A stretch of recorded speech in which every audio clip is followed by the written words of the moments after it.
నమస్తే.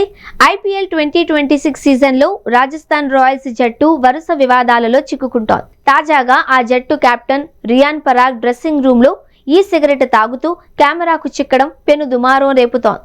మంగళవారం రాత్రి ముల్లన్పూర్లో పంజాబ్ కింగ్స్ జట్టుతో జరిగిన మ్యాచ్ సందర్భంగా ఈ ఘటన చోటు చేసుకుంది. రాజస్థాన్ రాయల్స్ బ్యాటింగ్ చేస్తున్న సమయంలో 16వ ఓవర్లో రియాన్ పరాగ్ తన చేతిలో వేపింగ్ డివైస్ పట్టుకుని ఉండడం లైవ్ బ్రాడ్కాస్ట్ లో స్పష్టంగా కనిపించింది. ఇది బీసీసీఐ నిబంధనలనే కాకుండా భారత చట్టాలను కూడా ఉల్లంఘించడమేనని నిపుణులు పేర్కొంటున్నారు. బీసీసీఐ నిబంధనల ప్రకారం డ్రెస్సింగ్ రూమ్, స్టేడియం ప్రాంగణంలో ధూమపానం పూర్తిగా నిషేధించబడింది. కేవలం నిర్ణీత ప్రదేశాలలో మాత్రమే అందుకు అనుమతి ఉంటుంది.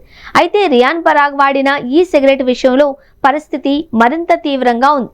భారత ప్రభుత్వం 2019లో ఎలక్ట్రానిక్ సిగరెట్ల నిషేధ చట్టం కింద వీటి ఉత్పత్తి, అమ్మకం, కొనుగోలు, వినియోగాన్ని పూర్తిగా నిషేధించింది. ఈ చట్టాన్ని ఉల్లంఘిస్తే భారీ జరిమానాతో పాటు జైలు శిక్ష పడే అవకాశం కూడా ఉంది.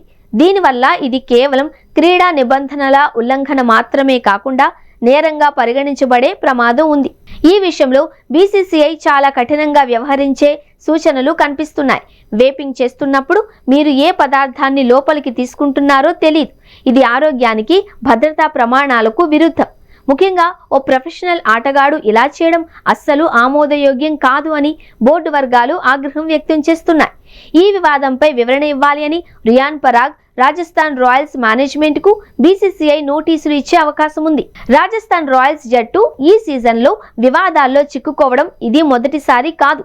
అంతకు ముందే జట్టు మేనేజర్ రోమీ బిందర్ డగౌట్లో మొబైల్ ఫోన్ ఉపయోగించి నిబంధనలు ఉల్లంఘించినందుకు బీసీసీఐ ఆయనకు ₹1,00,000 జరిమానా విధించింది.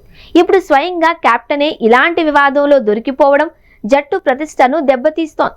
ఒకవేళ విచారణలో రియాన్ పరాగ్ తప్పు చేసినట్లు తేలితే అతడు భారీ జరిమానాతో పాటు నిషేధాన్ని కూడా, చట్టపరమైన చర్యలను ఎదుర్కోవాల్సి ఉంటుంది.